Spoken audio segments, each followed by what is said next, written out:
So we are on day 6 of our Paladin. Day 1, we created the Paladin. Day 2, we pushed to empowered monoliths.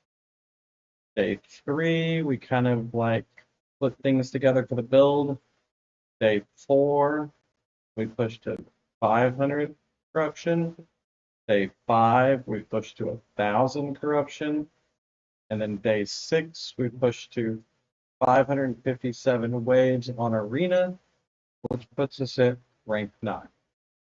All in all, I think it's a really solid build. For the arena push, we did switch to a shield instead of dual wielding. The arena monsters damage scales significantly faster than their health does, and so we did need an extra layer of defense there. In addition to the shield, we wore a couple of block effectiveness idols with increased healing effectiveness, of course. I switched my ring out for crit strike avoidance so that we could be crit strike capped during the arena push.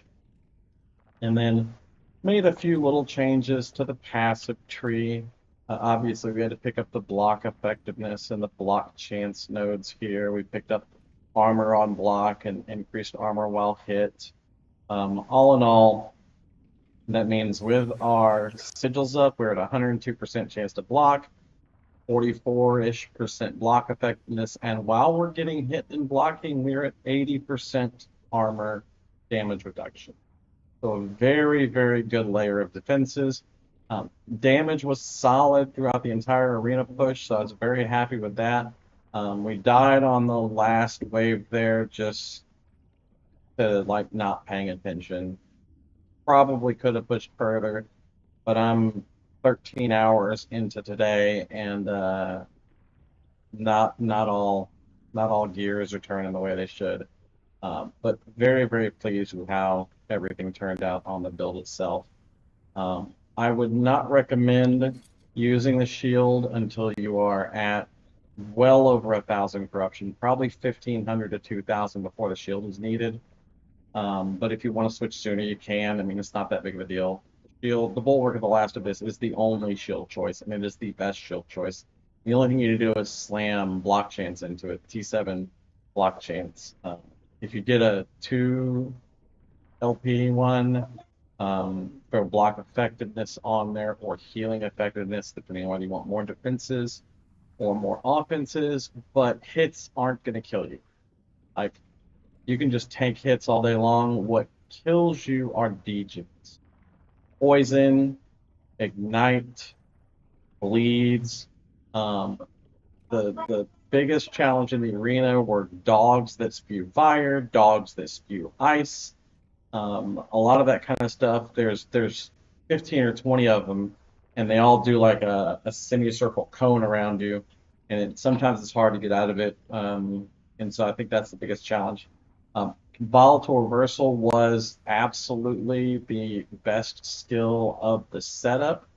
I have volatile reversal set for a 4-second rewind instead of a 2-second rewind so that we have a longer duration on global attack speed and so that we are able to move further away from a pack than we normally would. If it's only at 2 seconds, a lot of the times it's only going to move you just a tiny bit.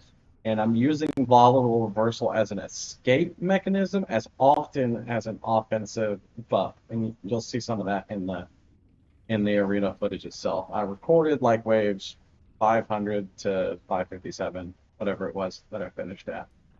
So degens are the biggest problem. I did try to compensate for that and get an Oracle amulet. I just couldn't get one with good enough rolls to justify using it. If you've got a Gucci Sentinel, erased Sentinel relic, that would be good. If you got better rolls on your armor mitigation, also applies to damage over time here, that would be good. But I would definitely say if you are pushing for the end game, start gearing for damage reduction versus degens. Damage over time abilities are absolutely what kills the build. Dagger is still king of the build. It's the best weapon of choice. It just tremendous amount of crit, tremendous amount of cast speed.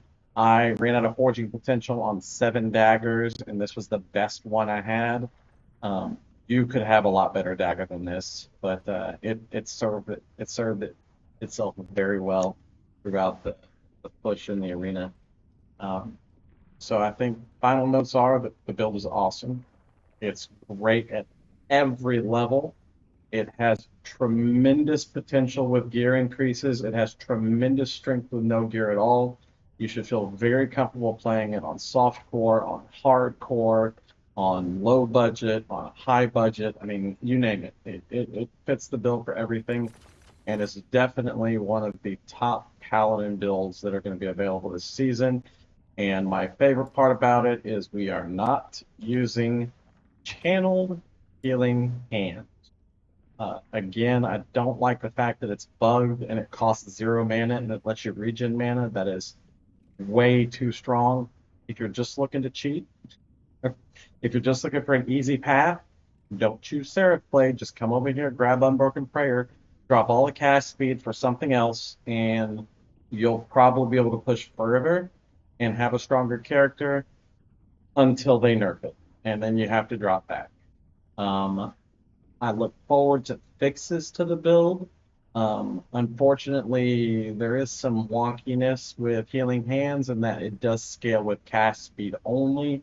If that shifts over to attack speed, it opens up a lot more opportunities for us to build around this and make it a very, very, very strong build.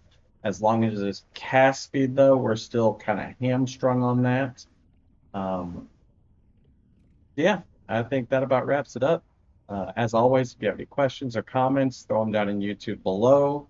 And I know you've heard it 1,000 times. Like, follow, subscribe. These activities are crucial to content creators so that we can keep creating content. And I mean, we really do appreciate it. Stop by Twitch, give me a follow, and say, hey, I saw your video, thanks, or hey, I saw your video, it sucks, or hey, I didn't understand this, please help me out. Um, I can answer questions in the comments below, but man, a lot of the times it's just we need like a 2, 3 minute discussion to look at your character and say, hey, this is where you're missing, this is what you need to kind of get where you want to be. As for that, thank you very much for watching the video, and y'all have a wonderful day.